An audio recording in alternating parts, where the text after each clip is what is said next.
Welcome back to Eye on the Money. Today we're joined with Country Manager of Invest in Africa, Wangeshi Muriuki.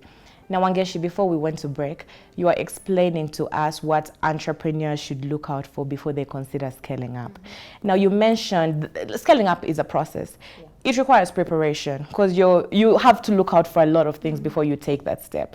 However, when we're looking at an entrepreneur who's made the decision they're going to scale up their enterprise, going into it, what sort of challenges should they expect to face? Because, like you said, it's a process. A lot of things go into it. So what challenges should an MSME owner anticipate during this entire process of scaling up? Okay.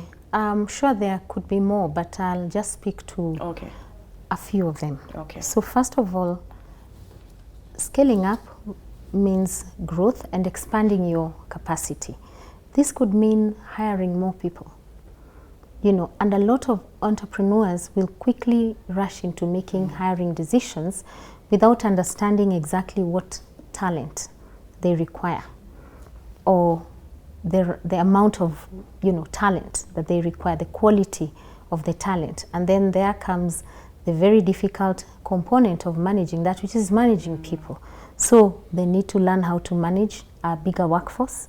Most of the time, business owners are used to running their own show. Yes. So this means, relinquishing many aspects of control and letting other people run their business. So that is one component. The other one is about managing the cost. As you scale, as you go international, for instance, or, as you move to serving a bigger market, it means that costs will also rise. So you've got to really optimize on your costs, ensuring that your cost structures are very, very well managed, and you're able to pay attention to the behavior of the business and the cost, and appropriately manage that. So that's a challenge. Right. The other challenge I believe is quality. Managing quality. If you're serving a wider market, or if you are delivering a service or a product, standardizing and ensuring that your processes are uptight. They're uniform across the board. So you've got to understand how to deliver a consistent product.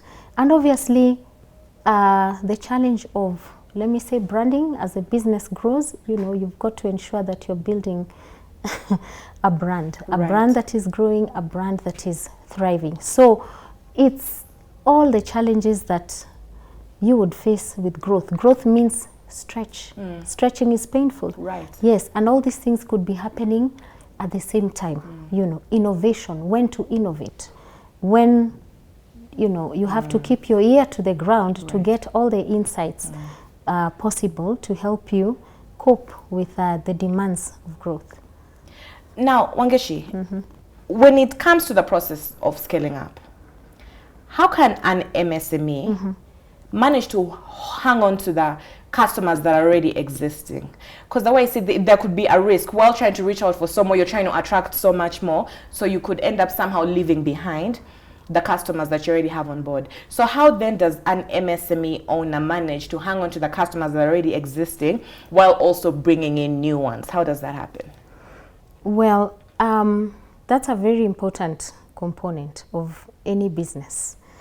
Any organization that doesn't pay attention to the customer, or one whom, the customer must be the heartbeat of the business. And how do you retain your customers? It's by keeping close. It's by understanding the customers and their needs, dancing to their tune. That is the one reason, or one element that will ensure that you keep your customer. So it's by remaining relevant, serving their needs, positioning your brand around what it is that they require, and always gathering information. There's nothing wrong in getting feedback all the time. Right. Find out, what do customers want? What are they saying? And this works across the board, whether it is a service or a product. You know, MSMEs must be courageous enough to gather feedback, whether it is positive or it is negative feedback, because that is what informs their product strategy. Once you establish your brand around that, it will sell itself. You know, a lot of us are stuck on Safaricom. Whether the costs are high, I mean, it doesn't really matter. Whether we feel like we're being ripped off, whether it's not working, the biggest percentage is stuck with them. Exactly, and that is what customer stickiness is about. Create a way to get customers to stick to you. It's a need, you know, and that's it. So customers will follow. Yes. We have to talk about policy, because we've noticed, usually in any sector, in any industry, for thriving to happen, for success to happen, there has to be a favorable environment. The policies have to be in line with whatever is happening. Now, when we talk about scaling up in the MSME sector, what policy approaches are necessary to enable this, for this to happen? What needs to be done in terms of policy? Okay, a lot, I must say, needs to be done, and I just want to commend the recent efforts that we have seen by the government of Kenya. Yes, very, very recently, and particularly this year, I must say that, you know, we've seen concerted efforts, and that the government is now paying attention to MSMEs because of the impact, upon recognizing the impact that they have on the economy. So, of course, the government is responsible for creating an enabling environment that would help these SMEs in scaling up. And like I mentioned, some of the factors limiting their growth are from within the SMEs, but a lot of them result in what I would call the market failures, or maybe lack of infrastructure, favorable regulation. So we need policies that are targeting, very targeted policies at the growth and scale up of SMEs. Now, access to finance is a constant challenge. And very recently, I think in April, the government, the president made a pronouncement towards the introduction of a credit guarantee scheme, or a partial guarantee. That's a good move. And that's what policies, you know, we need more of those policies. Just the other day, I think last month, there was another announcement by Central Bank on the introduction of a mobile application related loan product called Stawi, which 5 banks will be implementing. So those sorts of policies are encouraged. We do have policies that mandate state corporations to ring fence specific opportunities for the special interest groups, that is youth, women, and persons with disabilities. But what I would say is lacking, or rather what really needs to be encouraged more and more, is supporting frameworks around the entrepreneurial ecosystem in Kenya.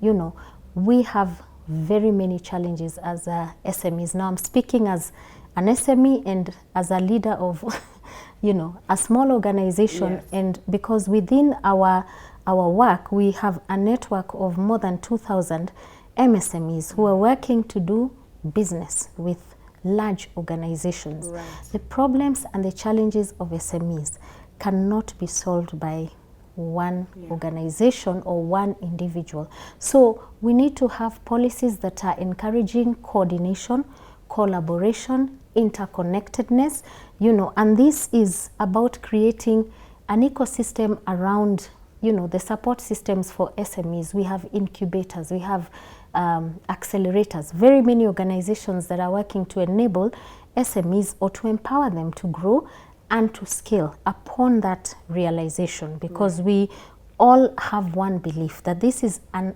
untapped resource in the country that could potentially, transform our economy. So more and more enabling frameworks that coordinate and harmonize the activities around SME development. And, I think, we are moving, let me say that we are beginning to move in the right direction. Now, whether these policies are going to result into tangible benefits on the immediate term, we'll have to watch and see. But in terms of regulation, I would say that there's quite a bit that we have seen the government do. There's the local content regulation. I think there was a Buy Kenya initiative, yes, where 40% of all the sourcing is from the local market. So that's what I would say in as far as policy is concerned.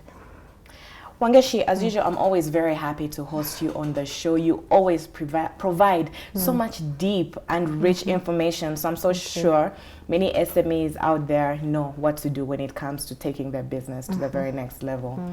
But unfortunately, we've come to the end of our show. It always makes me very sad. Before I leave, I'm going to leave you with the financial tip of the day. Focus on what you want to be, not what you are. Don't base decisions on where you are.